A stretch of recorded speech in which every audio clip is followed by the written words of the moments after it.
the speech? I mean the speech. I will introduce. Okay. You want me to sit down? Hey, Stay here. it will be short, but maybe Yeah. it will be more comfortable. However you feel. No, no, it's okay. Here. Perfect.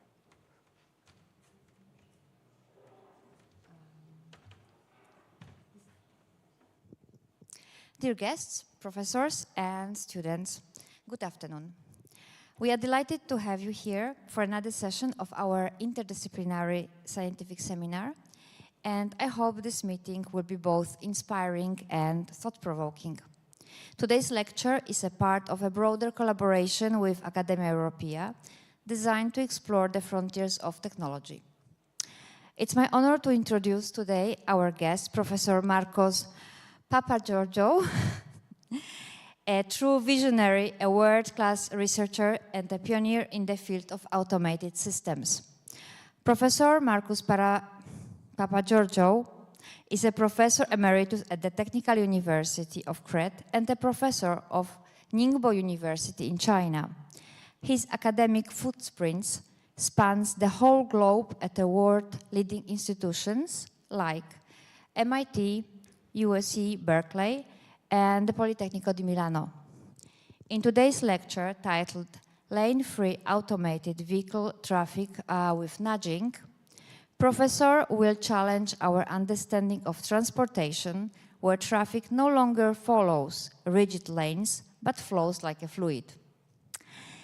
His research opens the door to a future where travel is faster, more efficient, and apparently safer. I kindly ask you to save all the questions for the end of the sessions, and please join me to welcome our Professor Markos Papageorgiou. The floor is yours.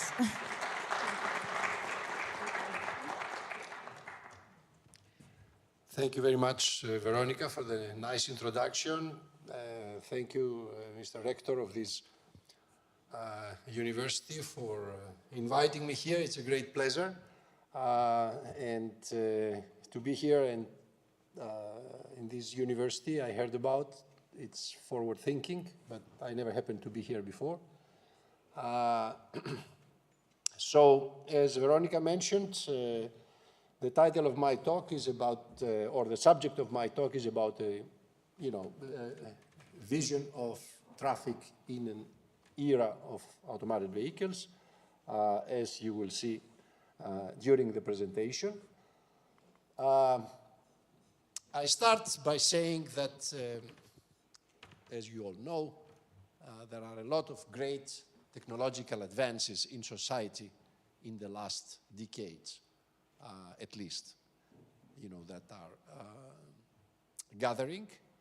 And for example, we are able nowadays to transmit within fractions of a second information, video, anything around the globe.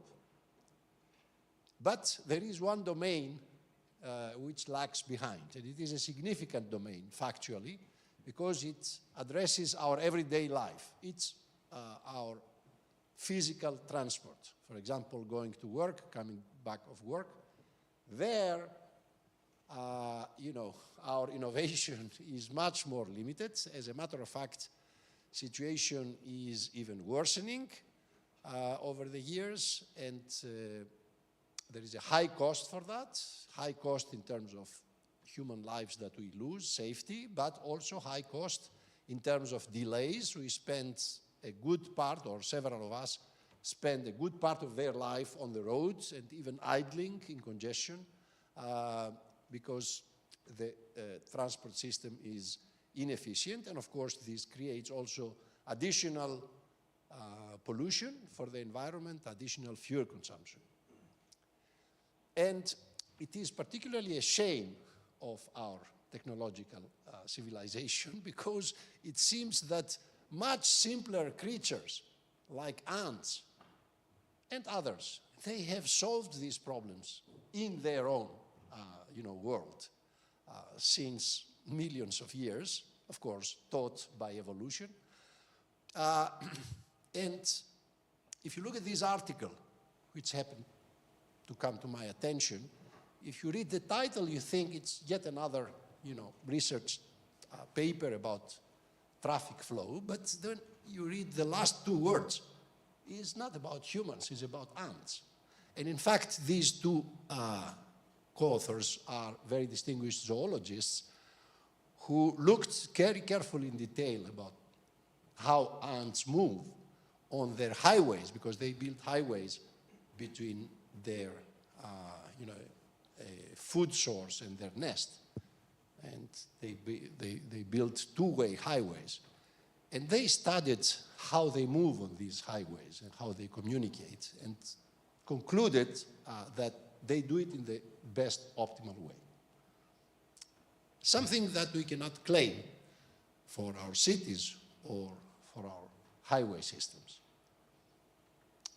This is, for example, an image from the Île-de-France network around Paris, where you see that during the morning peak, more than half of everything is congested, red.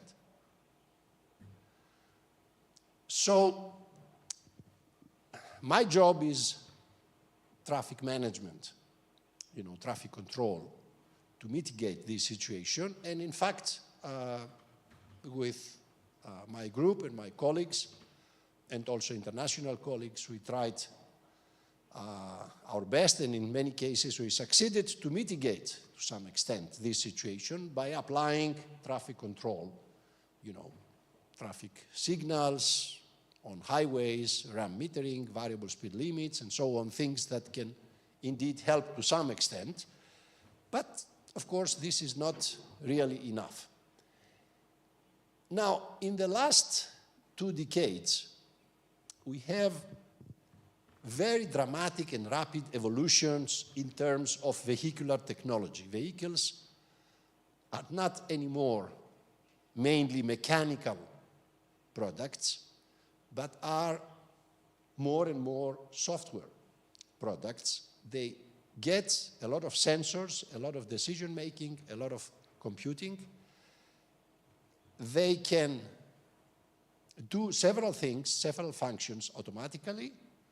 They can communicate, not yet fully, but they can communicate with each other, with the infrastructure.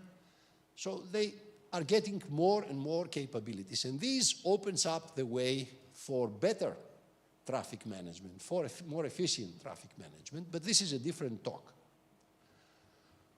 Actually, we had a first ERC grant on this subject, which was in the past. But today, we want to talk about something that is more in the future. What is in the future?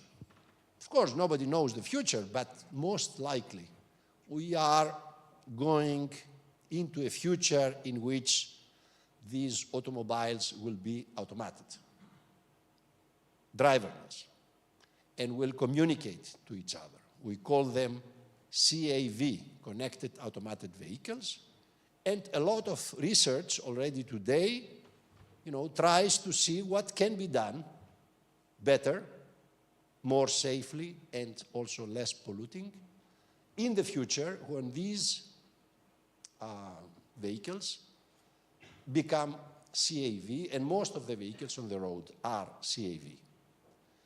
So this second ERC grant that we got is about this future, and in particular, it is about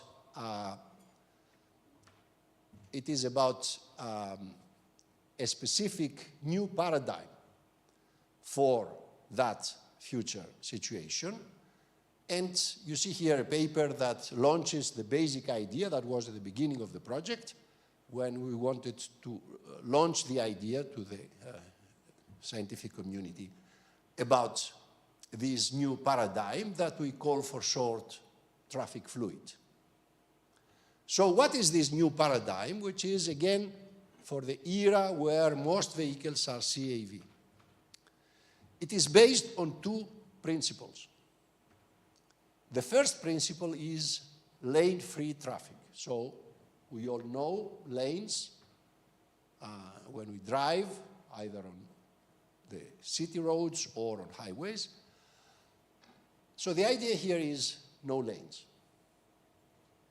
And the second idea is what we call nudging, meaning that vehicles behind can influence the movement of vehicles in front, like nudging them.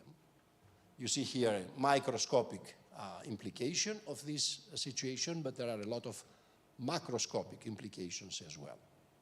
So these are the two principles, and let us discuss first the rationale. Why those two principles? What about human driving?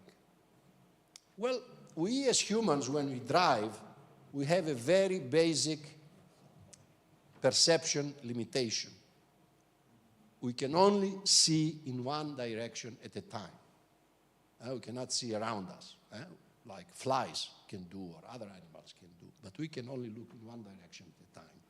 And this direction, of course, when you drive, must be forward, because that's where you need your attention. And this limitation has at least two consequences. The first consequence is that at some point, namely in the 1950s, traffic lanes were introduced. I mean, virtually all of us, since we were kids, we know traffic is driving on lanes.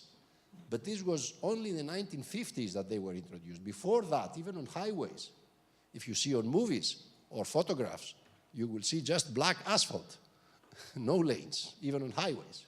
You could drive, on a two-dimensional surface of the road. So lanes were introduced. Why?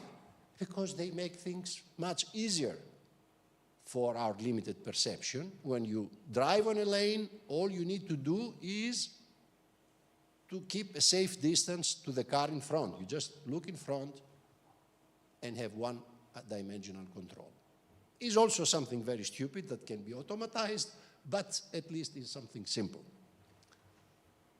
However, this has implications. If you have lanes, the lanes must be as wide as the widest circulating vehicle, right? So you waste a lot of space laterally. You could increase capacity and even safety, because if there is an accident, then you have a carambolage, as they say in France. You may have, as we often have, many vehicles crashing on each other. And another consequence is, of course, the fact that if you have lanes, you need sometimes to change lanes. So you have lane changing, which is a very difficult and risky maneuver. 10% of all accidents are due to lane changing. The second consequence is that because we are driving looking forward, when you come to the macroscopic character of traffic, then we have a macroscopic fluid that consists of anisotropic particles. I'm so sorry.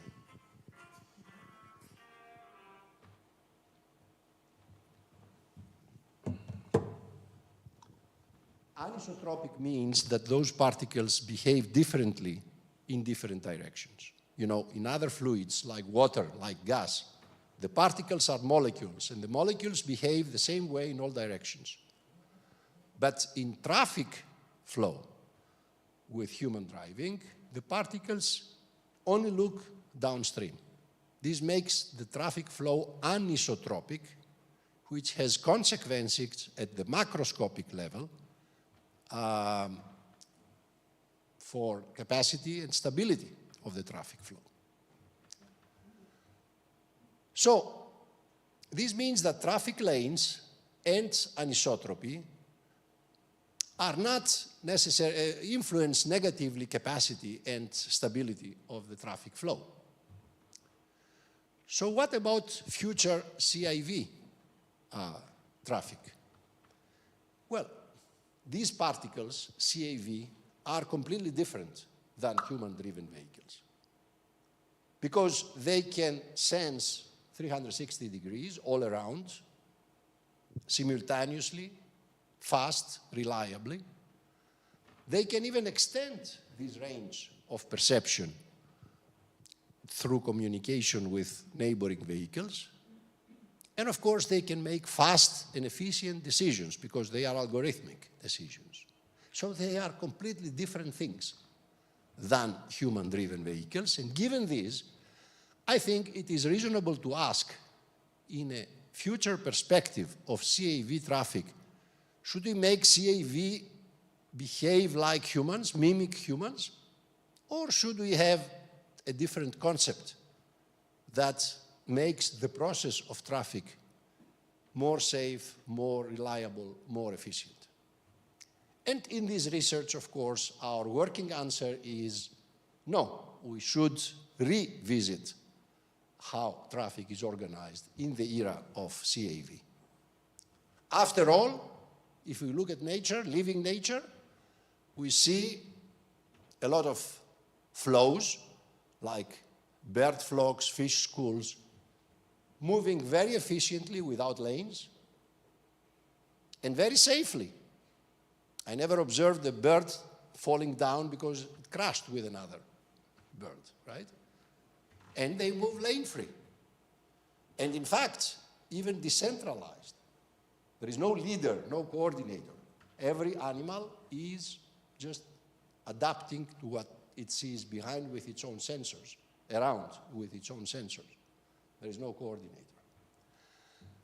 And even in human society, in crowd modeling, or in the case of bicycles, like here, this is an old short video from Tsinghua University. There is a bicycle avenue there, and I will let it run, but because it is very short, I'm telling you, as you see, it is a two-way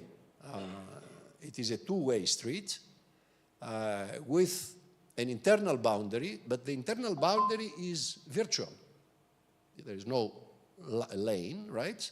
So depending on the demand on the two sides, it may take more space in one direction or in the other. And the desired speeds are not the same. Some cycles overtake others. And of course, there are no lanes. So that is in the off-peak period. It was not the peak period I shot it.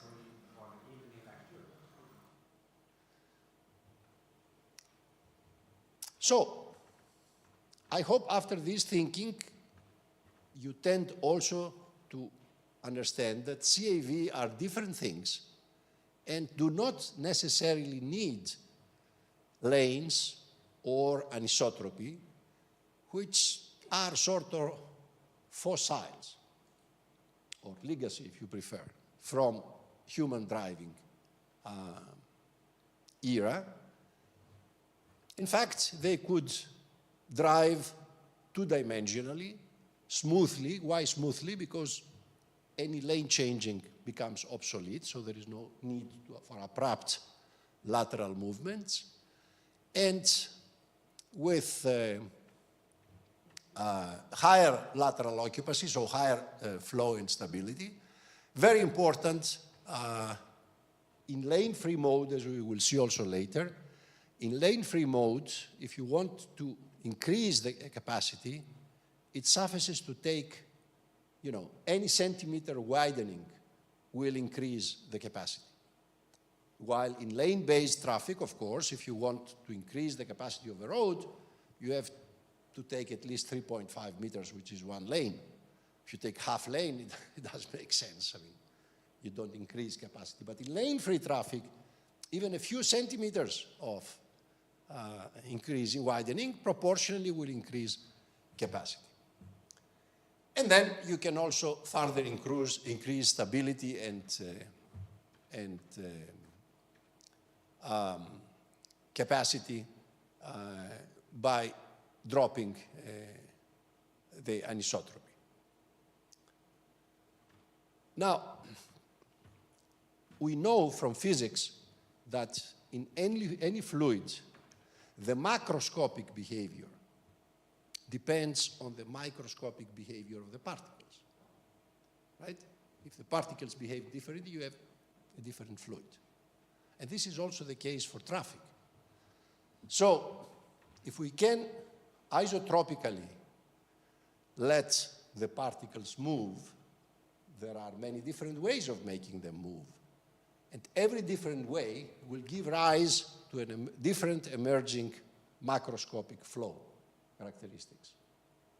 And so a research question is, what is the microscopic movement strategy that optimizes, in some sense, the macroscopic behavior of the traffic flow?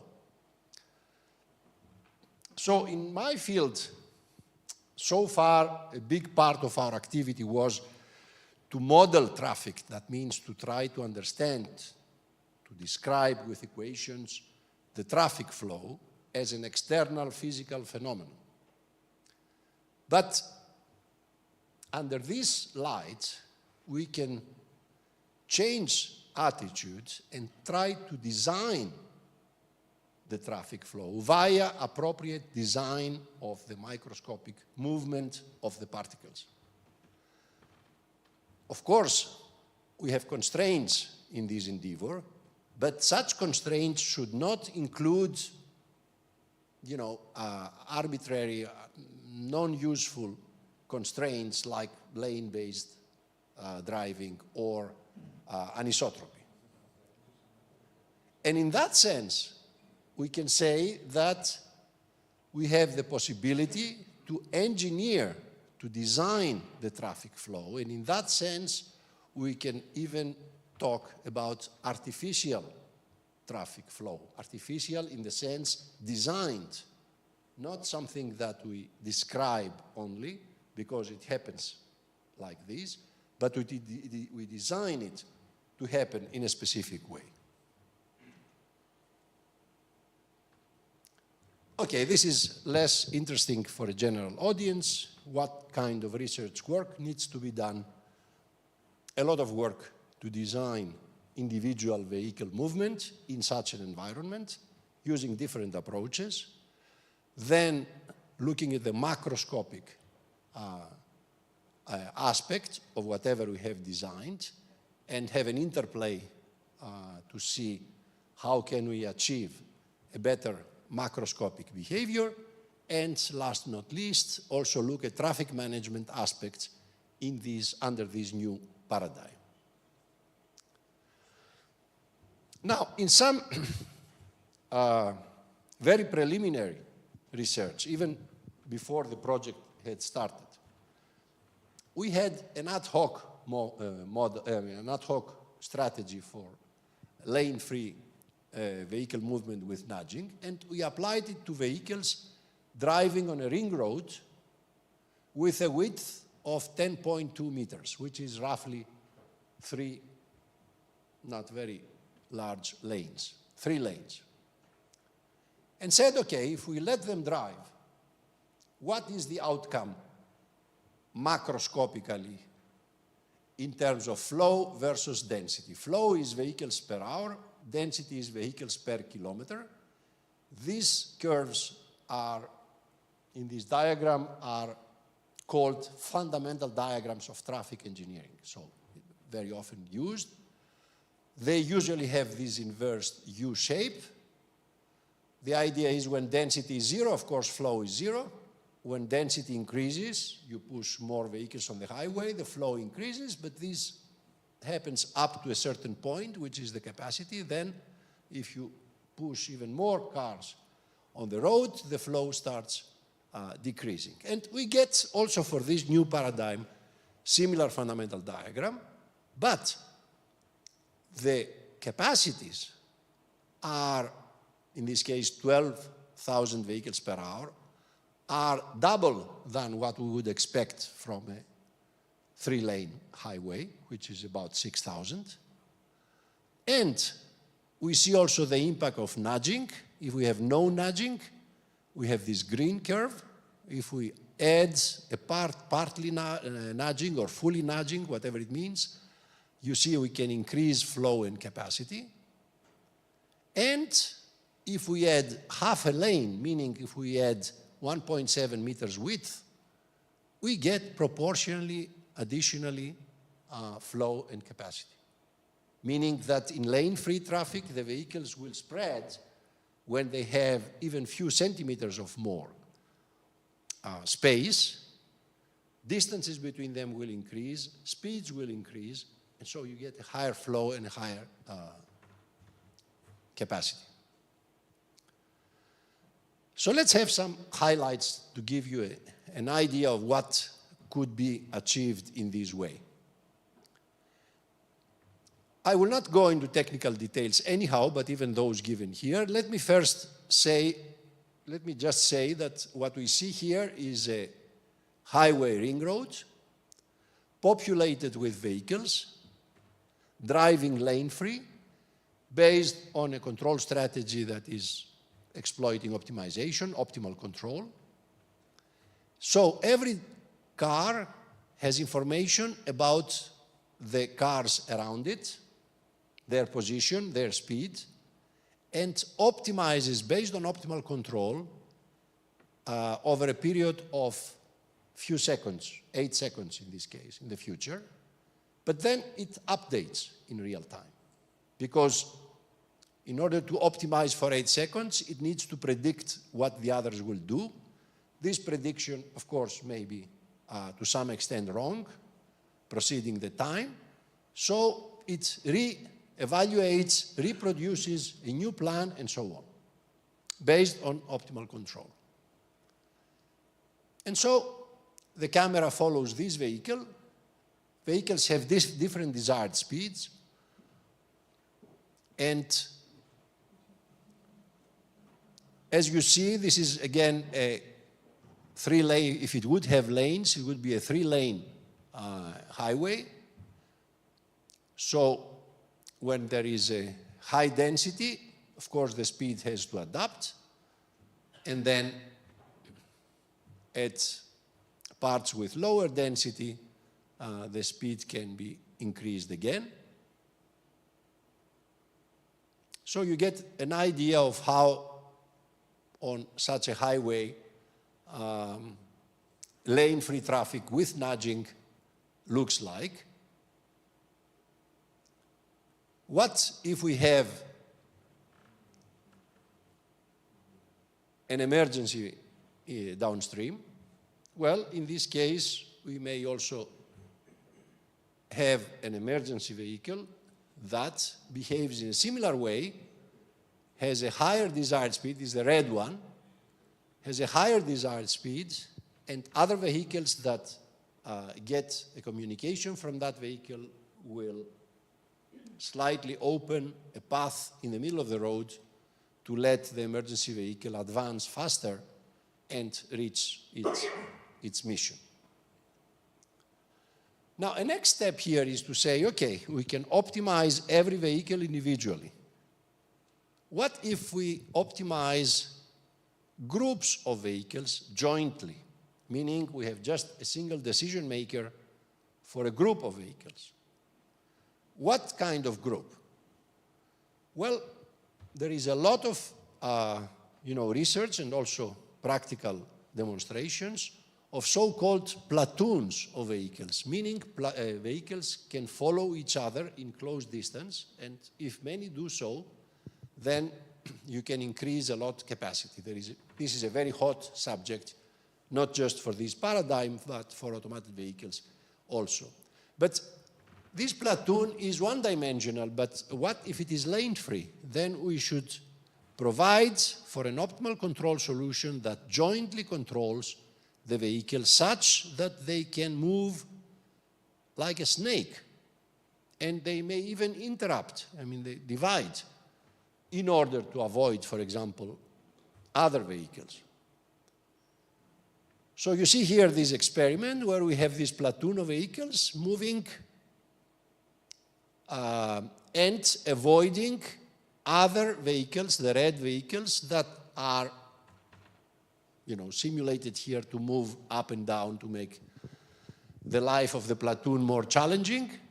And you see that the platoon can safely, at high speed, avoid all other vehicles, sometimes dividing into more than one parts, moving like a snake, and eventually rejoining when possible.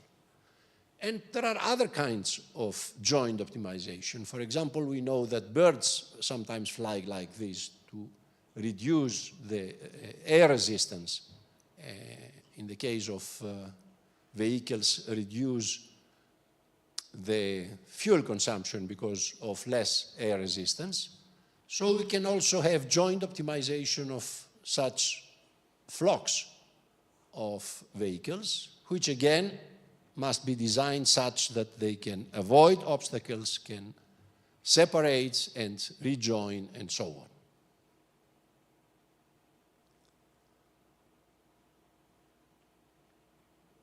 Let me skip that for the sake of...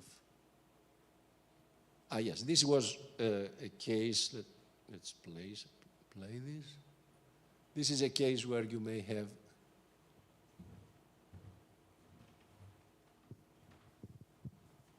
more than one groups.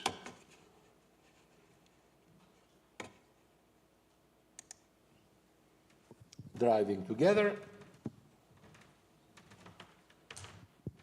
And of course, very important, avoiding collisions. Oh, it didn't start?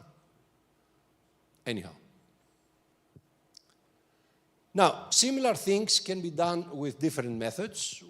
This is less interesting for an audience that is not specialized. Feedback control is, nonlinear feedback control is another possibility that gives us some advantages, some disadvantages. You see here under a different feedback control concept, vehicles driving, some of them, the black ones, they exit here from the off-ramp, as you see, very swiftly and safely, and then they rejoin here. We have even a narrowing of the roads, of the mainstream roads. Then they join again, guided, each one independently by its own feedback control strategy. Now, let's see a highway with an on-ramp, which can cause a congestion. If you have a lot of traffic on the highway and a lot of traffic coming from the on-ramp, usually you will have a congestion created here and spreading back. This is everyday phenomena in traffic. But what is important in this context is this diagram, where we see on the x-axis the width of the road. So we run the experiment for different road widths, and we look every time at the capacity, meaning the flow beyond which we get congestion. And you see the verification of what I was mentioning before. If you look at one of these, lines, you see that the capacity increases for every meter, actually every centimeter of widening of the road. So you can widen the road by a little bit, and then you get the corresponding increase of capacity. And the different lines are for different nudging strengths, which also, as we said, improves flow and capacity. And this is important because it gives rise for a new traffic control method that is not applicable in lane-based traffic, which is internal boundary control.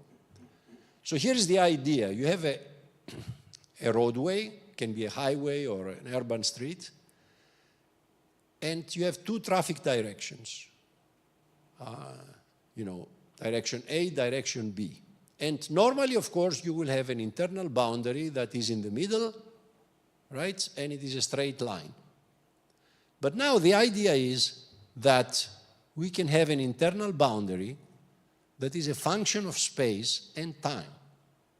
So you have an internal boundary that can change virtually based on a control strategy, depending on the traffic conditions, over space and over time, so that traffic is optimized on both directions. In other words, if you need more capacity in one direction than the other, which is very often the case, or if you need more capacity in some spots of the road than in others because of on-ramps, off-ramps, and so on, then this strategy would do it automatically.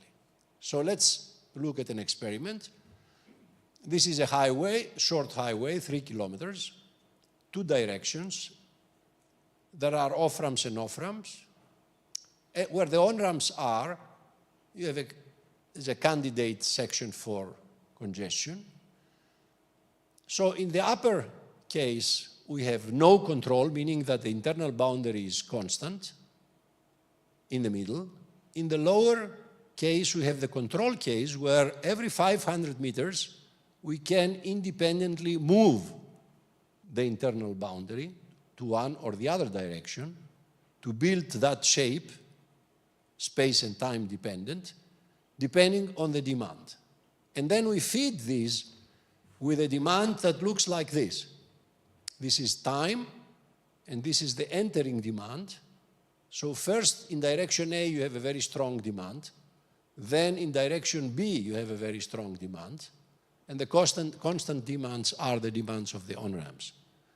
And so if you do that, and at the same time you control the internal boundaries, you get something like this.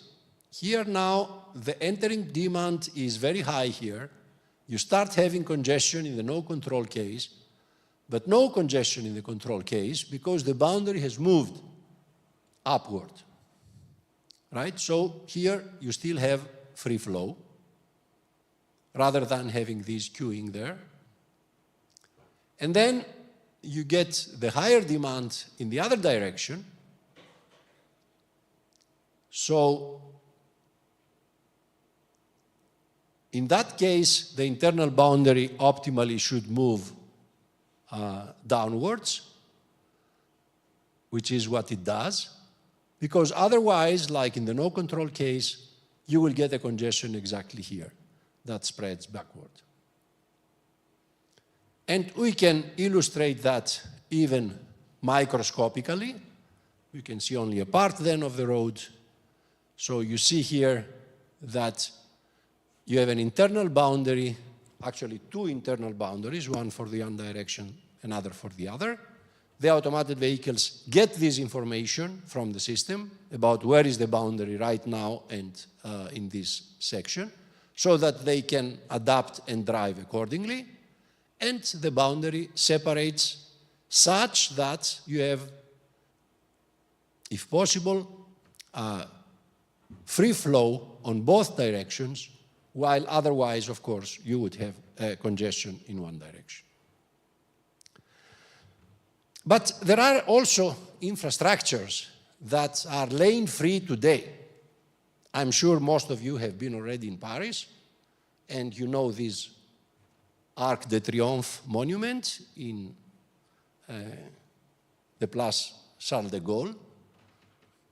From a traffic point of view, this is a very unique infrastructure. Why? Because it has a width of 38 meters, like 12 lanes, the width, right? And on the top of that, it has 12 radial streets, 2-dimensional. So 12 times 12 is 144 origin-destination movements on 38-meter width. It's really very complex, and it doesn't make any sense to have lanes. You see on the photograph, there are no lanes, actually. And it is a challenge. I don't know. I have driven there several times in the past, whether you have ever driven in this environment. And in fact, in very insightful keynote presentation at the conference, Luc Julia, who is an icon, French origin, but in America, icon in AI and autonomous vehicles, he said there are 2 reasons why he thinks a completely driverless vehicle may not exist. The first reason is also funny, but we keep it for the discussion if you want. The second reason was that he thinks that no autonomous vehicle would be able to drive in this infrastructure. And since we were already working in this lane-free project, we thought, okay, let's prove him wrong. And indeed, we designed control strategy, movement strategy, or we used one of the designed movement strategies for vehicles that are driving on this infrastructure. Different colors mean different destinations, so we can guarantee that no vehicle will miss its destination.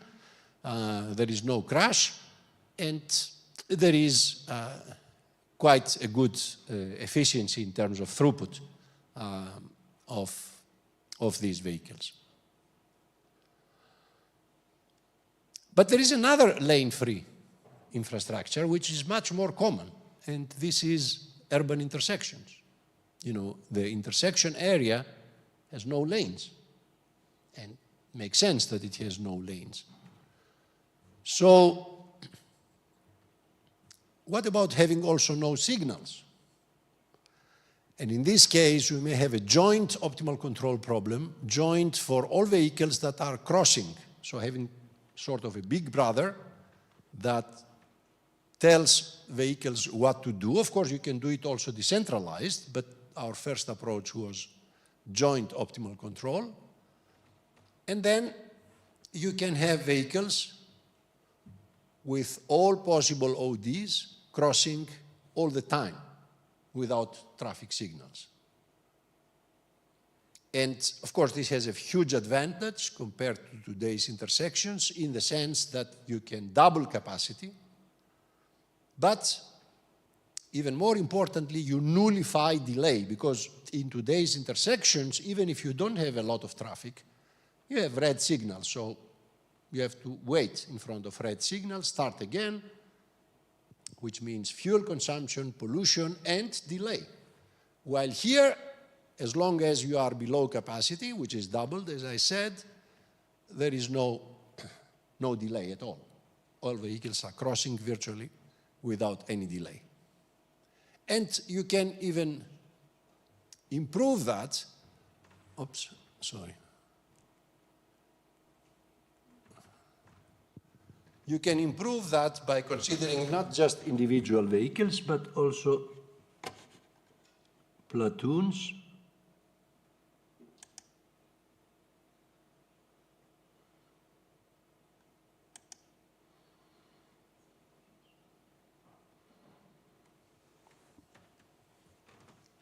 Which can also behave like before on the highway, cross, interrupt where needed.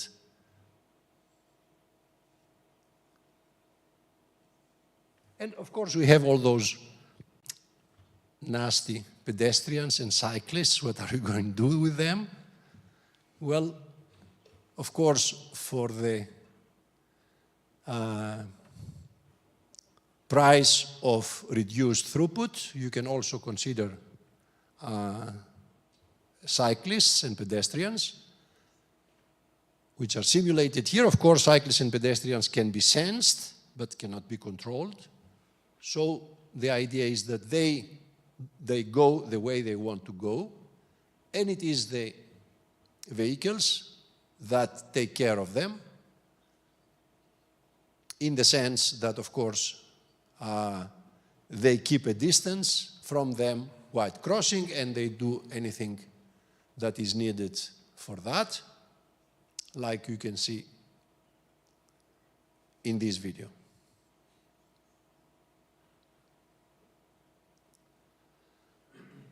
So I hope it was not too long. I hope you got an idea of how traffic in future might look like, and if you are interested, you can, of course, have a look at our website for more information about this project. Thank you very much.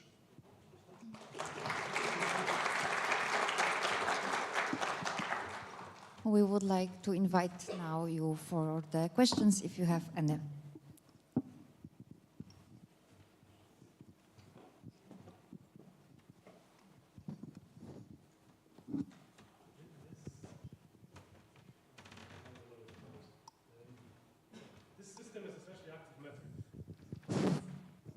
with lots of feedback. And even in simple matters, the flows can be laminar and can be turbulent.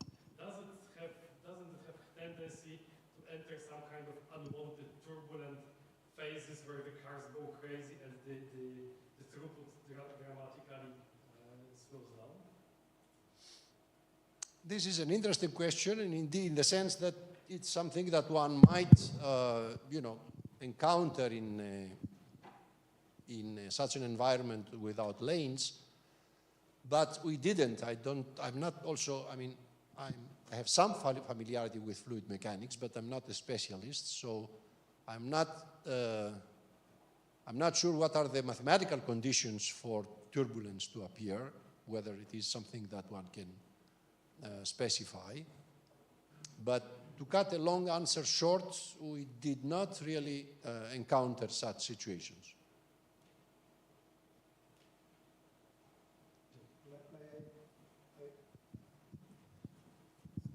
I hope there is someone from fluid mechanics in the audience to maybe comment, but the whole important thing in the context of laminar turbulent transition is that when a fluid goes through a pipe, then it has to have zero velocity on the boundary and maximum velocity in the middle, while when cars go, then they can go fast along the side. So it's maybe a bit different thing that some analogies may not work.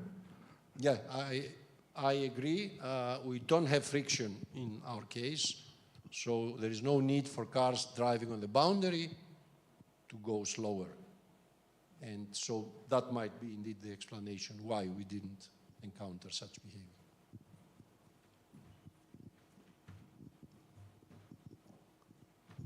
Yeah.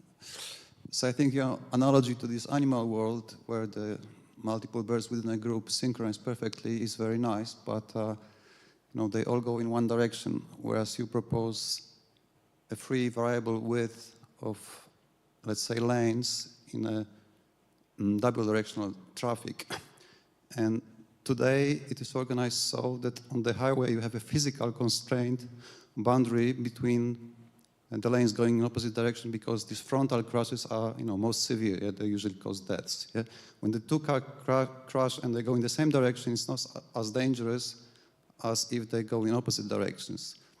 And I don't know any example from the nature where two groups of birds would act so synchronously, meeting each other when flying from opposite directions. And how would you solve that? Because the likelihood of going wrong is never totally zero. Yeah? It can be very small, but it's not zero. So what if you have this variable length width concept and something goes wrong and the two groups crash frontally? Let me first say that if you watch, there are fascinating videos in YouTube of bird flocks. They do crazy things. I mean, also fish schools. They do crazy things. They do cylinders. They do. But it's always one direction. Not necessarily, because they turn around, and the tail did not yet turn when the head turned. And I mean, I don't know how good we would be in doing that.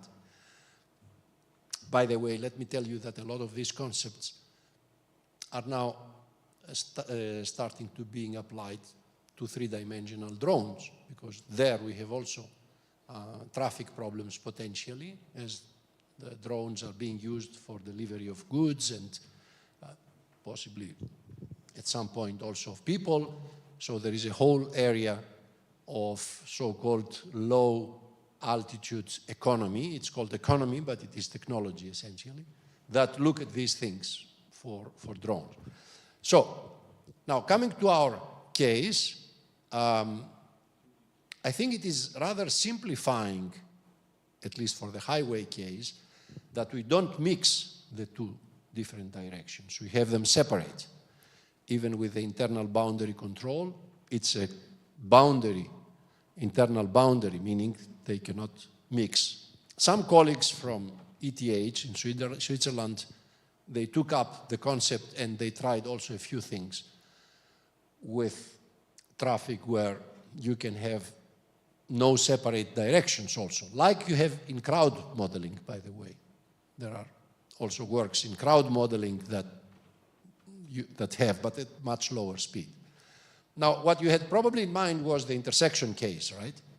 When you said opposite directions. Because even there, they are separated, of course. Those that go in different directions are separated, but then partly they have perpendicular, crossing. So yes, I mean, what if something goes wrong?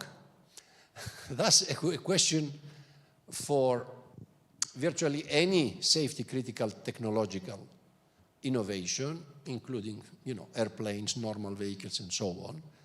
The global or the gross answer is that all these systems have emergency layers at the lowest bottom. Even today's cars, advanced cars, we have such a car in our family, they may brake by themselves, overriding the driver if they see an obstacle that obviously the driver didn't pay attention to. So if you have some human or animal, whoever, crossing the road just a few meters in front of you, they will take over and hit the brake, even if you don't do it. So, in other words, there are layers, including emergency layers, below what I presented, which was essentially at the path planning level, that may have to take over. But of course, we need to realize there is no 100% safety in any technological system, but we would be very satisfied if the safety of such systems is higher or much higher than human driver safety, which seems to be the case. Maybe you could simulate those crashes. Excuse me? Maybe you should simulate crashes like that because, for example, this would let you know what the distance between the consecutive cars should be to avoid a cumulative crash. There are a lot of aspects like these regarding safety, but also regarding what we call string stability. In the human driving is not string stable in the sense if there is a string of vehicles and the first one, for some reason, hits the brake, decelerates strongly, then the one behind it decelerates more strongly, and the next one more strongly, and then there is a car at the end that will stop. This is not necessarily directly critical for safety, but it is for efficiency and fuel consumption, and that's the reason why sometimes you have waves of stopped vehicles moving backward on highways, originating from congestion. So these are things, string stability, where automated vehicles, of course, are governed such that they can avoid string stability. They don't overreact. Similarly also for safety. And the good thing is also that everything is tunable. Of course, depends on the approach, but at least in the approach that I presented, there is also a possibility for tuning for a satisfactory trade-off. For example, how long would you like the car to drive away from a pedestrian? Of course, at the price of lower efficiency. But then, you can choose the policy. We just provide the means to implement different kinds of policy, but then the policy should decide how they want to use it and what do they want to prioritize and how to put the priorities.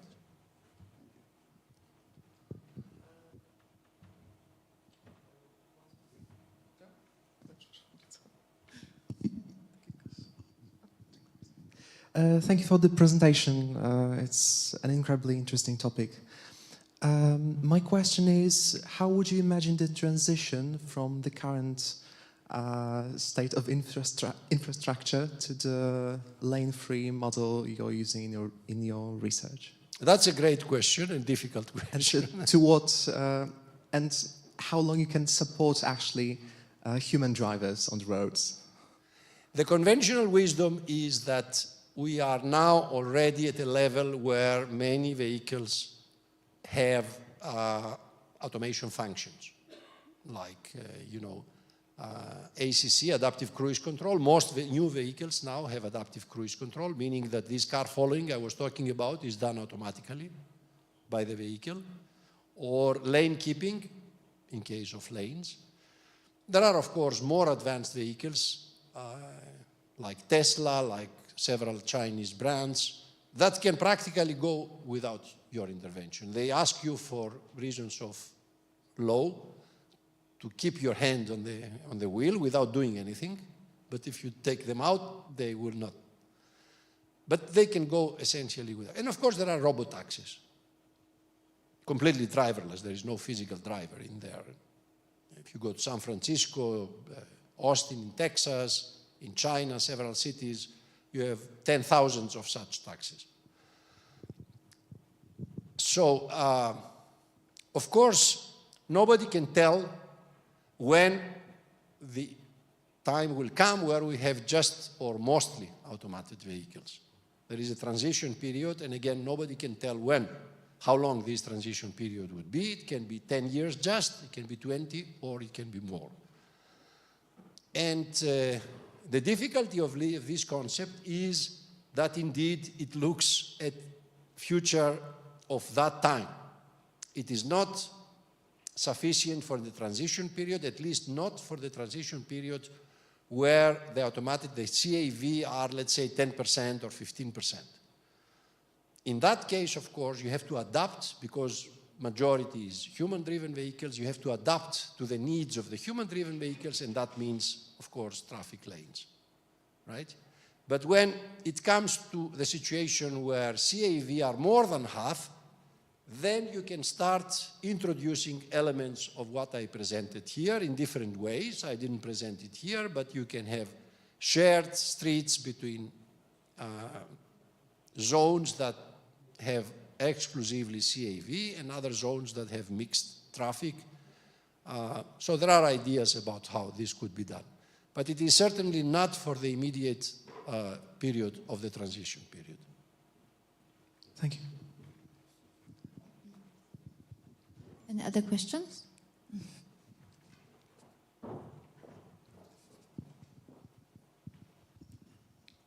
Do you consider some disturbances or uncertainties in your models and simulations? Like the car might not be in the actual place that you think it is?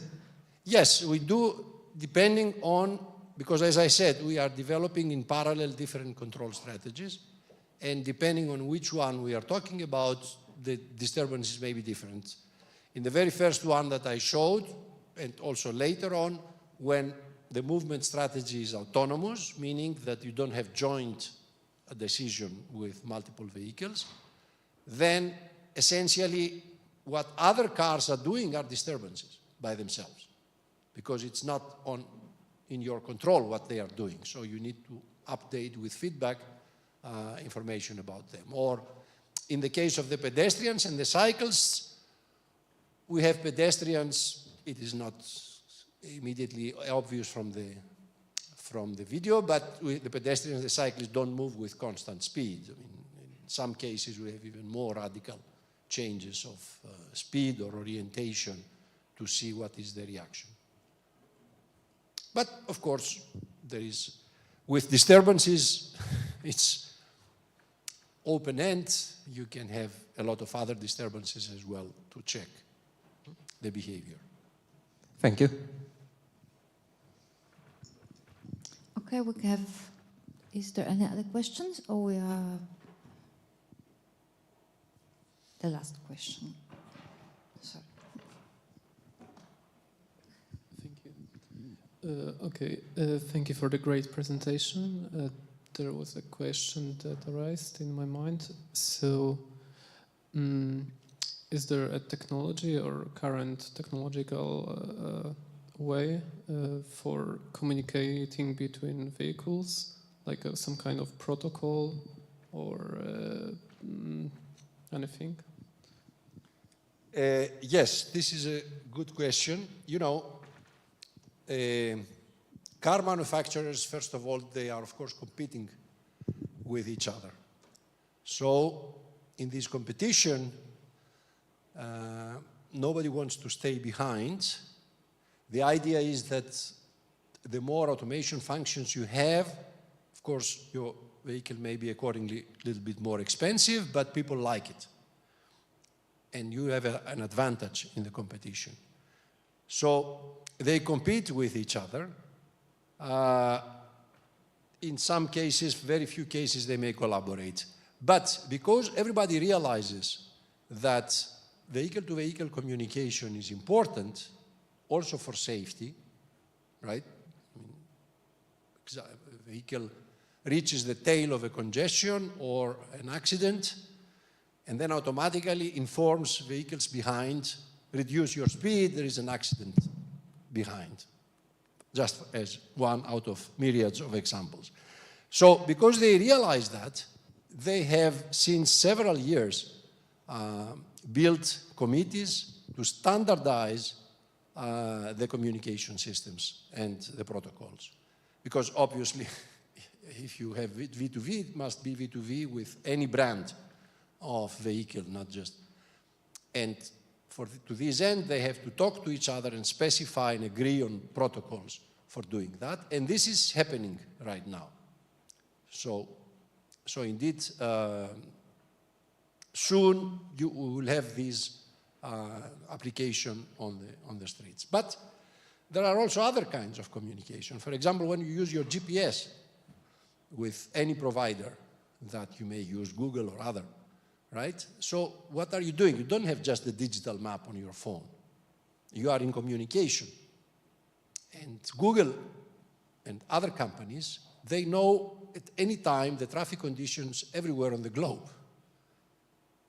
Wherever there are people using their system, you know, they receive the message, which means position and indirectly speed.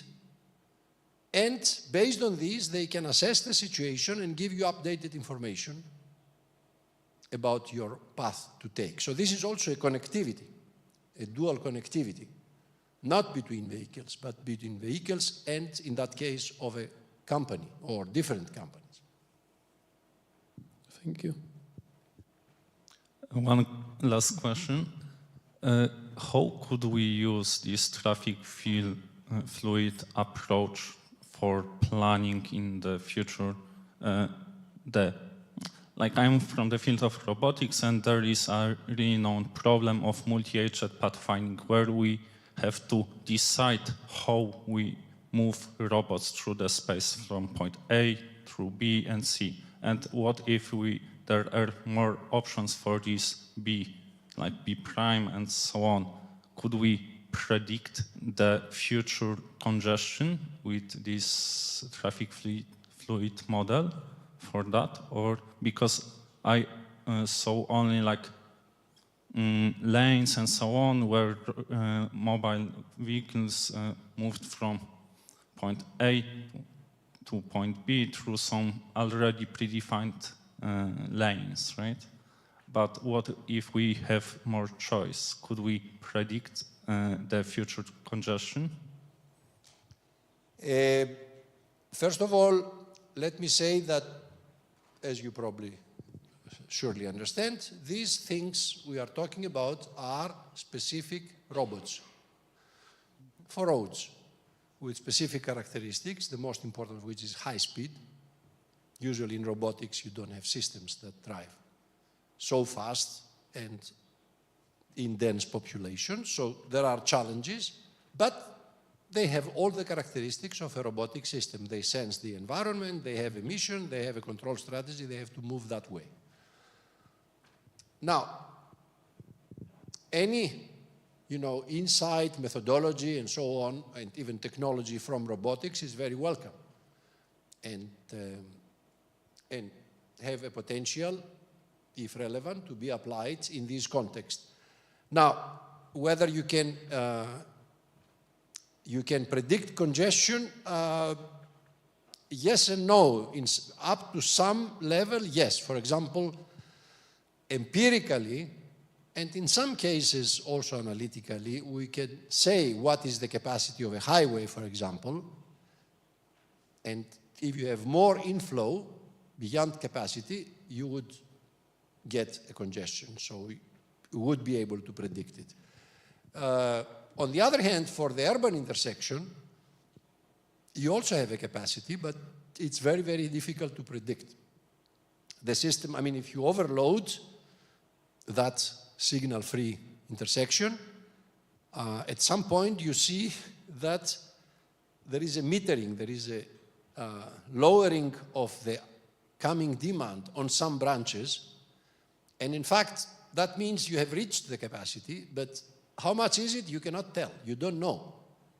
Depends on the different, involved streams, the turning rates, the involved pedestrians and cyclists, if you have the number of plateaus. So it's much more difficult to know what is the capacity, so you have to operate and work based or despite this uncertainty. Have control algorithms that will remain efficient or exploit the available infrastructure, even if they don't know exactly when capacity is reached and congestion would start. Thank you.